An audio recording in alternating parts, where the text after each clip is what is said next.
ఈరోజు ములుగు జిల్లాకు వస్తున్న తెలంగాణ ముఖ్యమంత్రి రేవంత్ రెడ్డి గారు ముందుగాల ములుగు నియోజకవర్గ ప్రజలకు క్షమాపణ కోరాలి.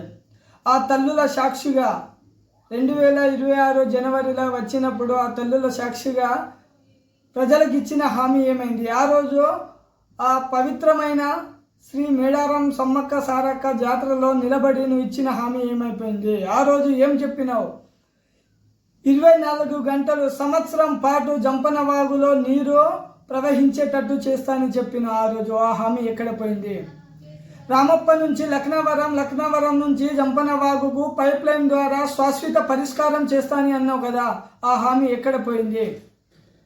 అదేవిధంగా 2026 ఫిబ్రవరిలో దేవదుల భూసేకరణ కోసం 600 కోట్లు మంజూరు చేస్తామని చెప్పిన ఆ హామీ ఎక్కడ పోయింది?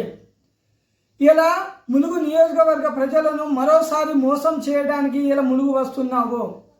ముందుగాల నువ్వు ములుగు నియోజక ప్రజలకు క్షమాపణ కోరాలని ఈరోజు బీఆర్ఎస్ పార్టీ తరఫున డిమాండ్ చేస్తున్నాం. ఎన్నిసార్లు మోసం చేస్తావు ఇలా ములుగు నియోజకవర్గ ప్రజలను, ములుగు జిల్లా ప్రజలను? గతంలో చెప్పిన హామీలు ఏమైపోయినాయి?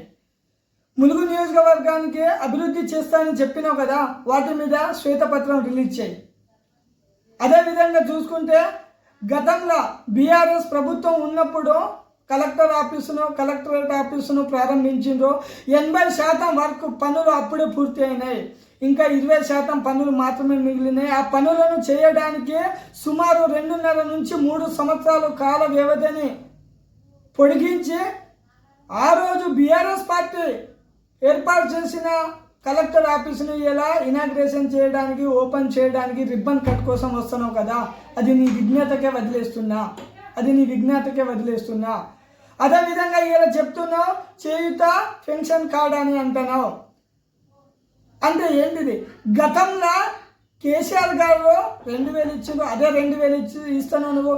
ఇలా కొత్త కార్డులు ఇస్తానని అంటున్నావు కదా, కొత్త కార్డులు ఎప్పుడు ఇవ్వాలి నువ్వు? కొత్త కార్డులు ఎప్పుడు ఇవ్వాలి? 2000 నుంచి 4000 పెన్షన్ని 6000 పెన్షన్ చేసి కొత్తగా ఏదైనా అమలు చేసి కార్డులను పంచాలి, చేయుత కార్డులను ఇవ్వాలి. కానీ పాత పెన్షన్నే, పాత పద్ధతినే ఇలా కొత్త తరంగా పాత సీసాల కొత్త నీళ్లను పోసి ఇవి కొత్త సీసాన్ని ప్రజలను నమ్మిస్తున్నావు, మా ములుగు ప్రజలను.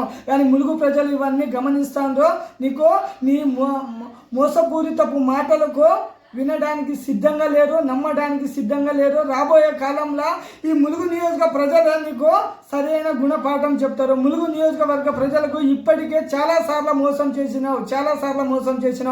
మరోసారి మోసం చేయడానికి ఇలా ములుగు నియోజకవర్గానికి వస్తున్నావు. ప్రజలందరూ గమనిస్తాండ్రో, ఇలా మీకు సరైన సమాధానం రాబోయే కాలంలో ప్రజలు మీకు సమాధానం చెప్తారు.